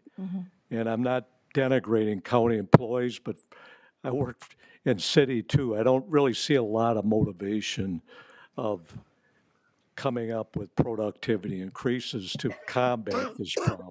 What's your opinion between private industry and government? Do you see any difference? Sure. In fact, my doctoral dissertation was municipal government as a learning organization. That's not an oxymoron. And comparing private and public sector. Public sector is doing things much faster. They can do things more faster. They can also change their productivity much faster. No offense to the elected officials here, but it doesn't have to go through 5 committees in order for it to make a decision. You make those decisions and it happens. I would disagree with the fact that I think your employees here are very motivated. They're very energetic. The problem is they're also burnt out. And it's hard to keep those folks motivated when, the salaries may not be as competitive. But you do have to do things differently. And that's going to start with you folks. Taking a look at the services you provide, and can you afford to provide every service that you currently have? Because if you're providing those services, the only way you are providing those services is purchasing the skills and talents of your employees. They're not going to get done any other way. So, taking a look at those services and, what is essential, what is not essential, what's nice to have versus those are tough decisions. The other thing you need to look at is there's other ways in which you can perform those services. For example, I have a city in Kansas that is spending their money having a hard time finding police officers, right? Who wants to go into the profession. So they're hiring what they call police associates or something. I'm sorry, the name just escapes me. Most of you are too young to know what happens when you forget your thought. And what those folks do is those folks are coming in and they're handling all of the paperwork and research for police officers so police officers can be on the street. So there's got to be, we've got to look at things from a variety of avenues. Yes, sir. Yeah, thank you. You're talking shiny objects. One of the things I hear from our employees is it possible to go to a tiered system where you might get more money and take less benefits, with an option to change, but yet would still stay within your single strategy as far as compensation. But is that a possibility? It is a possibility. I mean, I'll go back to my days when I used to work with Citibank Citicorp. This is obviously a long time ago. I'll tell you how long ago it was. We had a floppy disk. And you put the floppy disk in, and the floppy disk said, okay, here's how much money you get, and you buy what you want. And I think that's an avenue to walk down to, but I think you can't walk down that avenue till you have your infrastructure of your compensation system in place first. But yes, I think you can walk down that road. Yes, sir. Thank you. Earlier you mentioned that having 12 different salary schedules was a problem, and I've got 2 questions on that. So number one, can you clarify why it's a problem? Is it just a complicated system and it's hard to manage, and is the problem just that it's complex, or is it causing other problems like turnover, or is it just a complexity problem? And my second question is, you said that I think Rock County was one of the last, or perhaps the last county that was on using a schedule like that. What's the business reason why we're so far behind? In other words, why would we, what's the reason to make a decision that we drag it out this long when everybody else changed? What's the benefit of doing that? I could answer the first question. It's very complex because what's happening is you're looking at just this schedule and how are you going to modify or change this schedule, and it may not be looking at what are the consequences of positions in different salary schedules and the impact on that. So you'll be making a change here, but not looking at the ramification because all those schedules represent different hierarchy groups. And so if you're doing one here, it may not be happening over there. Like I said before, you have positions that are similar in different schedules, but you're paying them differently. And yet it's the same skill set. Why are you behind? You know, I can't answer that. I'm going to give you a very global answer, and that typically it depends upon the culture of your organization and how much people are still married to what happened before Act 10 to what's happening now. And, you know, there's a lot of folks that, you know, felt Act 10 may not have been very fair or complimentary to employees, and they want to hold on to that legacy. A lot of places just ripped the Band-Aid off and did it, you know, so now it's your time to rip the Band-Aid off and do it. But that's about my only explanation for that. I'm sure some folks here that have been here around much longer than I have could give you some of that history. I think there was somebody else. Yes, ma'am, I knew it. Thank There you. was somebody. And I had several questions, but you've answered all, except for one, and I really appreciated your presentation also. Will we be able to afford to rip the Band-Aid off for the amount of money we have to put into the schedule? You're going to need some help. So it's not going to be ripping off all in 1 year. So I think if you can do as much as you can to get people on the steps this year, and then maybe next year budget money to move people within that salary range, but I'm not sure you can do it all at once. Can we do it in 2 years? Well, that's my hope. Because let's put it this way, the longer you delay, the more it's going to cost. Thank you. Yes, ma'am. Thank you. You mentioned a statistic about 56%, there's a 56% increase in government jobs. That just sounds scary to me. Like, you're just gonna have to keep taxing people higher and higher, and we only have a 30%, and we have a 37% decrease in applicants. So, and then that paired with last presentation about workforce and people and us losing the baby boomers, that's still like really drastic to me. What can you say about that to? Well, GovHR did the study. So if you ever look at NeoGov, they have a new report out 2021. It really gives a lot of trends and things that are going on in history. I think we're going to have to, you know, as someone said, you know, I worked in manufacturing, I think we're going to have to change some of the ways we do things. You know, it can't take 4 committees to get something approved. It can't take 2 weeks to get somebody hired, because within that 2 weeks, they're gone. They found something else. You also have the issue that, you know, obviously, you know, the question is, can you afford it? Wisconsin still has tax caps, you know, and that's causing some consternation because there's only so much you can raise things by, yet prices, labor is not adhering to those caps. So it's not a very positive outlook from an employment standpoint in government. You know, I think the new report that just came out, it was called The Silent Crisis in Government, because no one's talking about it. No one's talking about the fact that people don't want to go into these jobs. You know, they don't feel, and I'm not talking about you folks, you know, they don't feel respected. They're teased at, you know, well, they're government employees, so they don't do anything. You know, you've got the media, who has been very complimentary to several segments of our workforce. You know, why would I want to be a police officer in these days? You know? Yes, ma'am. That just brings to mind another question. Having been a government employee most of my career, do we need to be looking at, doing things differently? And perhaps part of that is reducing the number of government employees and doing things differently? I would say reducing the number of employees only in the fact that you're reducing the programs. So, you know, if you're saying you're not going to do this program, there might be some employees that can be shifted elsewhere, but we're no longer going to support this program. Right, You so we know, maybe need to look more critically at programs that we, yeah. Yeah. You know, and I'm just picking on this because it popped in my brain, and I'm pleased we don't need any Facebook rumors that you're cutting out Meals on Wheels. But, you know, some of those types of programs, you know, is there a better way to do it? You know, is that a core function? And if you decide it is a core function, then you need to support it. So please, I'm not suggesting you get rid of Meals on Wheels. Yes. You were talking about more pay, less benefits. That would be a road that we could possibly look at.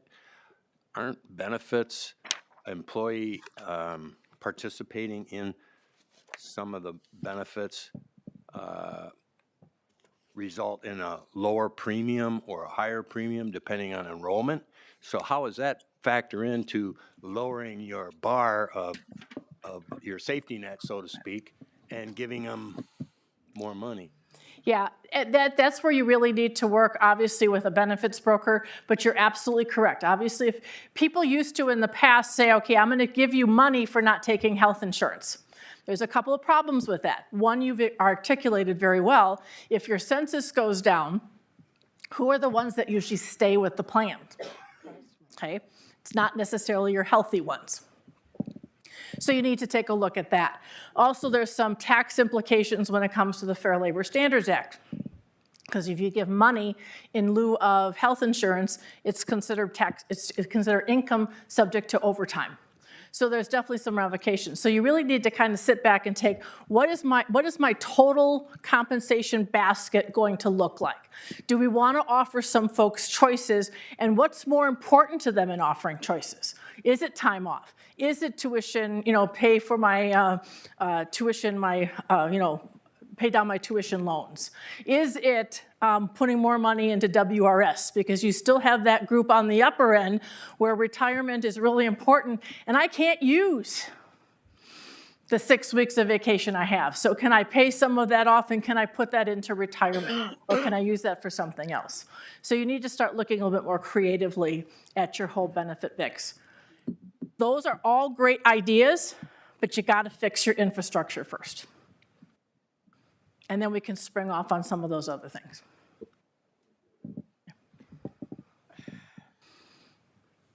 All right, I'm done talking now. You done talking now? Good, thank you very much. Appreciate it, good luck.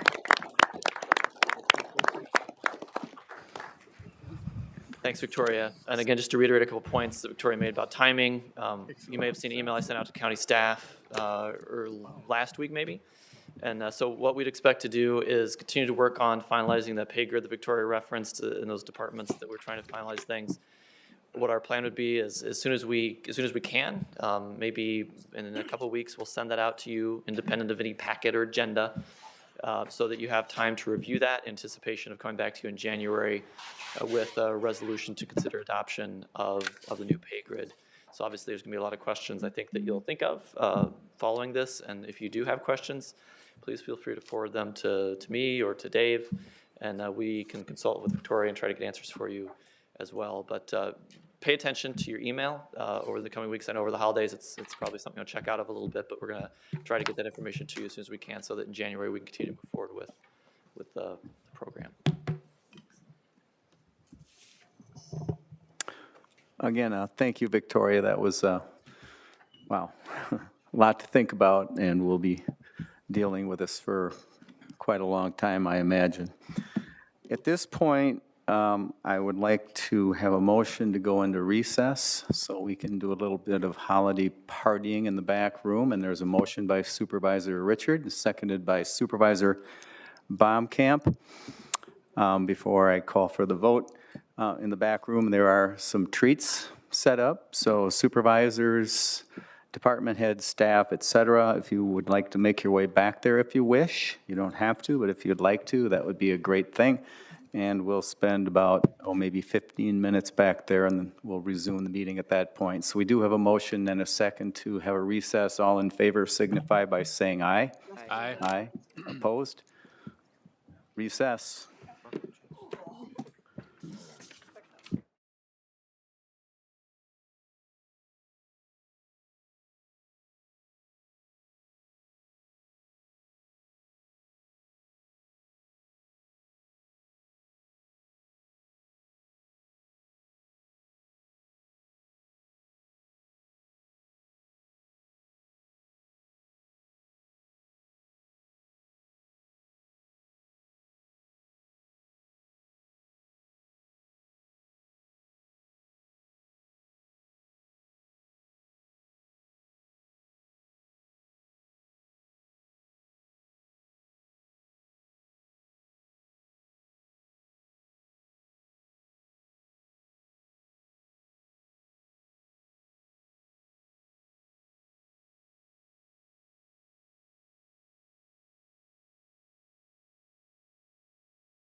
Eating dishes everywhere. All right. Now we're really back in session. So thanks to people that brought some treats. Very much appreciated. Next item, please. Next item 11, new business. 11B, contracts. 11B1, authorizing the Human Services Department to enter into contract with Professional Services Group, Inc. Moved by Supervisor Woodman, seconded by Supervisor Bryan. Kate?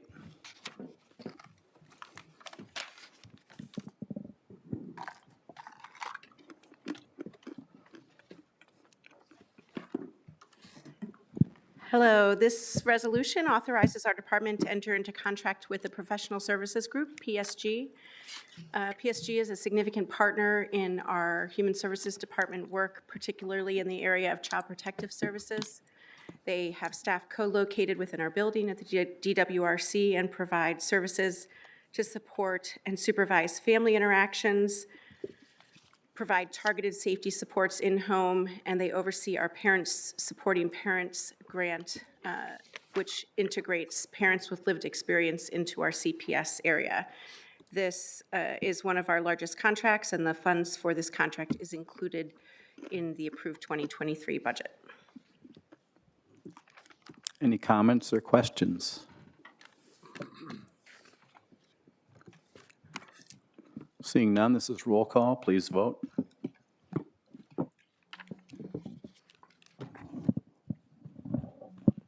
Twenty-three yes, 0 no, 6 absent. Thank you. Next item, please. Next item is 11B2, award contract for crisis stabilization services. Moved by Supervisor Woodman, seconded by Supervisor Winter. Kate, please. Again, this is a large contract for the Human Services Department. The funds for this contract are included in the 2023 budget. Our crisis stabilization program is a residential program through a contract with Rock Valley Community Programs. This service allows us to divert from inpatient hospital stays and to discharge individuals from those hospital stays sooner than we would be able to otherwise to step down, which saves us dollars and helps provide better client service. Comments or questions? Supervisor Richard. Quick question on the age groups that this service provides for. This is an adult service, and so this would be individuals 18 and over. Thank you. Others? This is roll call. Please vote. Yes, 23, 0 no, 6 absent. Thank you. Next item, please. Next item is 11B3, authorizing the Human Services Department to enter into contract with United Cerebral Palsy of Greater Dane County. Moved by Supervisor Woodman, seconded by Supervisor Winter. Kate, please. This resolution authorizes the department to enter into contract with United Cerebral Palsy of Dane County, known as UCP. UCP is our contracted provider for the Birth to 3 program. This is a federally mandated program that funding comes from the federal government through the state to us, not entire funding. We also have local dollars in this program, and provides services for children ages 0 to 3 with developmental delays and disabilities. And as all of these contracts that you'll hear from me about, these funds are included in the 2023 approved budget. Comments, questions? Supervisor Winter. Just a quick question about how many families does this one affect? They're currently serving approximately 260 families, and that is we've seen significant increases in the numbers served by UCP in this program over the last several years. Others? This is roll call. Please vote.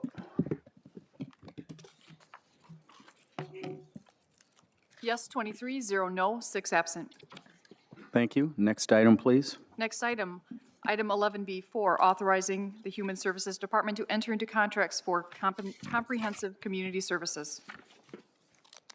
Moved by Supervisor Woodman, seconded by Supervisor Peer. Kate? This resolution allows us to enter into contracts with two of our providers in our Comprehensive Community Services Program. We have many contracted providers in this program. These are the two that we anticipate paying more than our threshold of $200,000, which comes to this board and requires a resolution. PSG, as I mentioned before, that also provides services in our Child Protective Services area, also provides services through this program, and Orion Family Services. This program is fully reimbursed by state Medicaid program and provides psychosocial rehab services for children through adults, for individuals with mental health and/or substance abuse needs. Comments or questions? Seeing none, this is roll call. Please vote.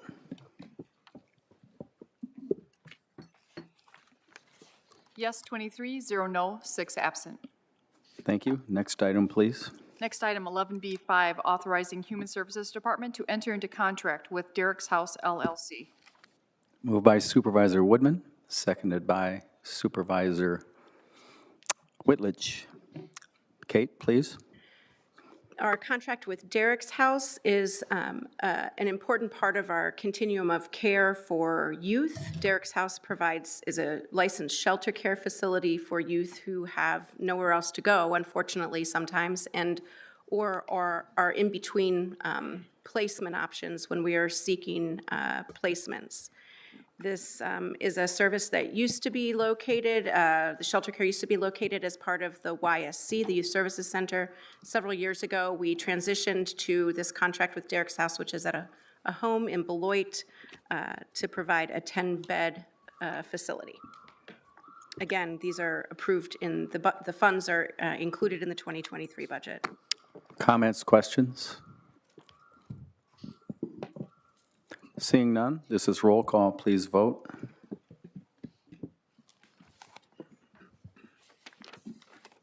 Supervisor Sutherland? Sorry. Thank you.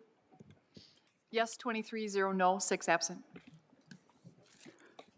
Thank you. Next item, please. Next item is E3, authorizing the Sheriff's Office purchase of Motorola Video as a Service. Moved by Supervisor Baumkamp, seconded by Supervisor Whitledge. Josh, would you speak to this one, please?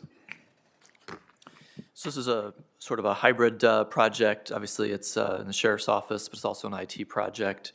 So we would have staff here who can answer questions about it. In essence, it's taking a project where we used to provide body cameras, where we would recently, of course, the board last year approved the body camera program. We also have squad cams. So what this would do in changing our purchase of those body cameras and our purchase of servers and moving that to a lease and cloud-based program. And so there's some cost implications there, but one of the big problems that will solve for us is the significant amount of storage we have to have for all this footage, and having that in the cloud both provides better security and a one rate provides both better storage, unlimited storage within the budget amount, and then also replaces the cameras regularly where we don't have to continue to replace those, for example, as they break. So that's the overview. If anyone has any more questions, though, I would ask some of our more knowledgeable staff who are here to come up and answer those questions. Are there questions or comments? Supervisor Towns. And actually, this would be for you, Josh. Is this within the budget? This Yes. was anticipated in the budget? Correct, yes, this was in the budget. We did include this in the 23 budget. Thank you, Chair. Supervisor Farrell. Thank you, Mr. Chair. Question I raised, maybe Mr. Greenlee can answer this, but I know body cameras is a fairly recent use in our county. How long do we have to retain records? I know cloud seems to be forever that they can do that, but legally, how long do potential lawsuits or people in our county have to say, hey, I want this reviewed. It shouldn't be 2 or 3 years, should it? I mean, there should be a limit. So I don't know what the answer is. I don't know. Yeah. That's what the video's of. Yeah. It's evidence or evidentiary in nature. If it was a homicide case, you're gonna keep it for 99 years. Whoa. Certain sexual assault cases, you're gonna keep, I believe, till the victim's 42 or different ages like that. A felony's typically 6 years, but you gotta also keep it to where the defendant in the case can run through the entire appeal process. So misdemeanors typically are 3 years. Okay. It's like, disposing of evidence. So if I take a sheet in on a homicide, I'm keeping that sheet or that pillow or that bloody knife for 99 years. Okay. If it was sexual assault, to a certain age, so all that comes in, if that makes sense to you. So it's really hard to determine how much space or what's really gonna occur and how much video is actually there. Okay. 3 officers show up in 2 squads, you got five going, right? So there's another component to this as well, because there's the evidentiary locker piece of it, which the chief's talking about, which is anytime there's criminal activity documented, we need to keep that evidence and preserve it in accordance with the criminal evidence code so that it can be used and preserved in that way. But all of the non-criminal oriented footage that we're generating, we also have some retention obligations with regard to that as well under the Public Records Act. I don't know off the top of my head, there's specific statutory provisions that apply to that, and I don't know what they are off the top of my head. I have a cheat sheet back in my office that I could go look up. Oh, no problem. Yeah, that's okay. But yeah, so, one of the issues is that we do, you think about the number of officers that we have out there and how frequently their cameras get turned on and the amount of just random happenings on the street that they capture via traffic stop or just a contact with citizens or call for service or a welfare check or anything like that, that doesn't result in a referral for charges. All of that footage has to be retained and then at some point recycled. And so you're constantly needing to churn through storage. And so that's one of the advantages too about moving it to the cloud. You have expansion abilities that are much more flexible because you're co-locating that storage with other agencies that also need it. And so there's much more capacity there. Whereas every time that we would be running into the barrier of storage, we would have to go out and purchase more storage and purchase more storage. And so there are some big advantages to scalability there. Thank you. Other questions or comments? This is roll call. Please vote. Yes, 23, no, 0, 6 absent. Thank you. Next item, please. Next item, item 11C, repealing and recreating section 1.131, Rock County Ordinance Register of Deeds, second reading. Moved by Supervisor Mohini, seconded by Supervisor Sweeney. Supervisor Mohini. I will call on the clerk of Register of Deeds.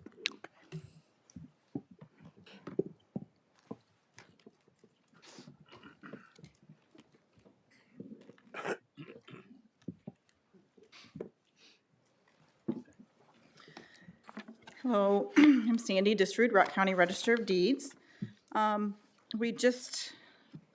requested that an ordinance be updated. We want to be able to index parcel numbers on all recorded documents. We don't feel that you should have to be a title searcher in order to find documents regarding your property, your real estate. So this, most people can look up your parcel number, use the tax database search. You don't have to be a searcher to find documents. So this is just going to make it easier for the general public to find their documents, and it should also provide some continuity in the database so that we have all documents having that parcel number on there. All the larger counties, over 750,000 people, it's a requirement to have a parcel number on there, but any other county, the county board can pass an ordinance in order to have that requirement. So. Questions?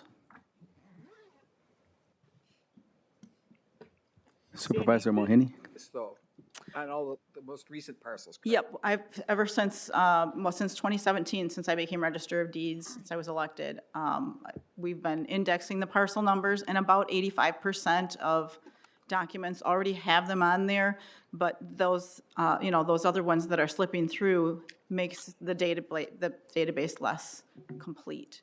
So I want to be able to put that requirement on there, and if it doesn't include a parcel number, we'll ask the drafter of the document to put it on there. Others? Okay, this is voice vote. All in favor signify by saying aye. Aye. Opposed? Thank you. Next item, please. Item 11D, finalizing purchase of the Conway, McNall, and Sayre agricultural conservation easements. Moved by Supervisor Sweeney, seconded by Supervisor Brian. Supervisor Sweeney. I'm going to call on Andrew Baker to fill in between the lines here.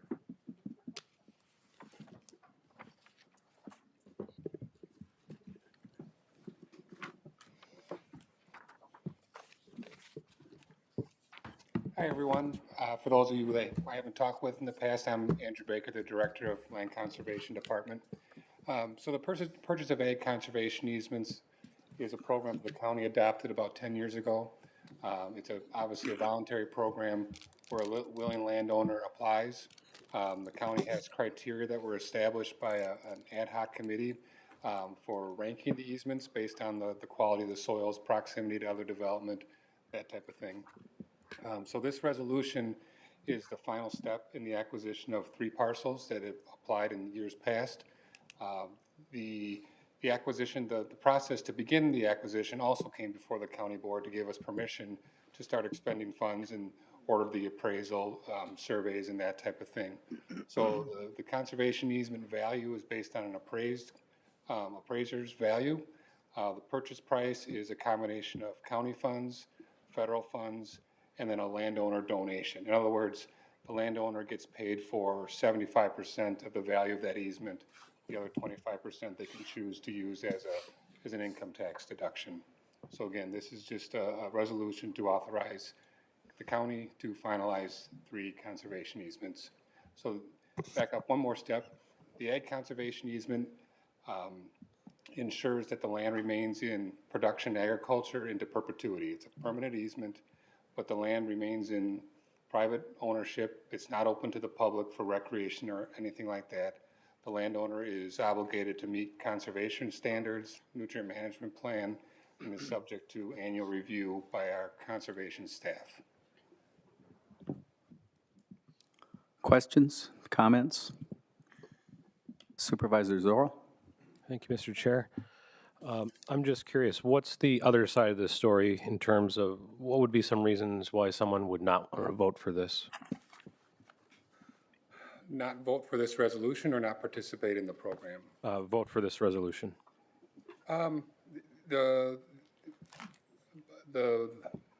Each decision in terms of which applications are moved forward are determined by our PACE Council, which is a group of folks that are appointed by the Land Conservation Committee to review each application. It's made up of County Board Supervisors, 2 representatives from a city or village, 2 representatives from a town, realtors group, so it's a diverse group. Then that recommendation goes to the Land Conservation Committee, and then that committee votes to recommend to the county board to begin that process. So we've done that with these 3 applications. This is the final step in terms of finalizing the values and authorizing the county to sign the final documents. So I can't really guess or assume why someone would not necessarily vote for it unless there was some review to say that they don't agree with the value. Again, the value is based on an appraised value, and it's also reviewed by a third-party appraisal. So it's one of those things that's not negotiable. Here's the price that we're offering for your easement. Either you can accept it or decline it. In other words, we don't have the ability to pay someone less or more than what the appraiser appraises the value. Were there any disagreements on value, or is everybody pretty much in agreement? People have agreed. when the program initially started, there was some disagreements. This goes back 10 years ago when we were first going through a little bit of the growing pains in terms of how we come to the final value. But now we make sure people know up front that, that the assessed value or the appraised value will be determined for them.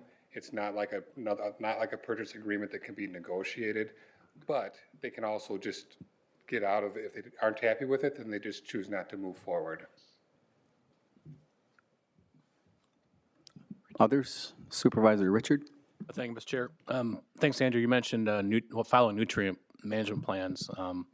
Since Rock County continues to fight nitrate groundwater pollution, and the DNR tells us 90% of that comes from ag use, is there a way to incentivize the PACE recipients with taxpayer money to do more to reduce nitrogen use, maybe to, I don't know, what are the possibilities? Mm-hmm.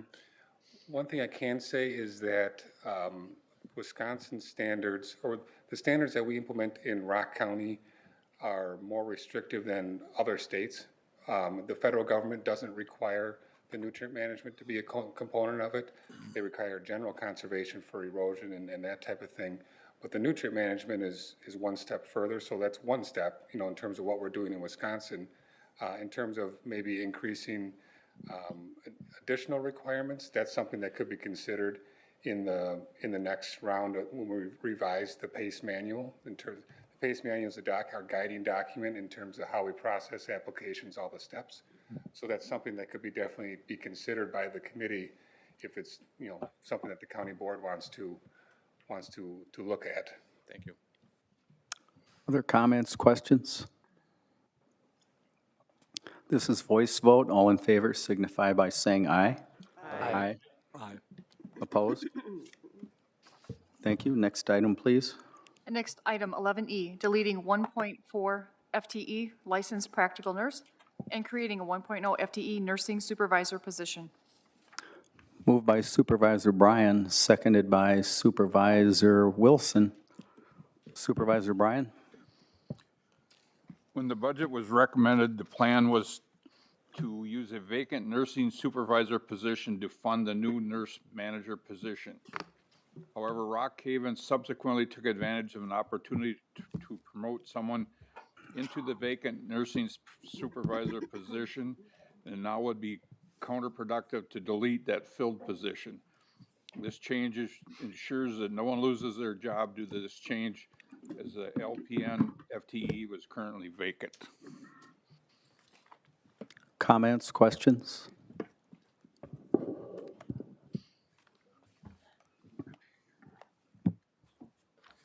This is roll call. Please vote.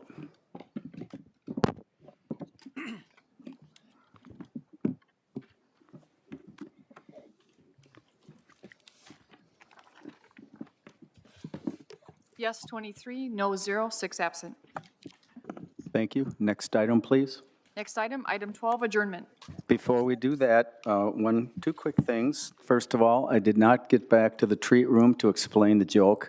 I'll just tell you 2 words. You go from there. Dyslexic, unclear.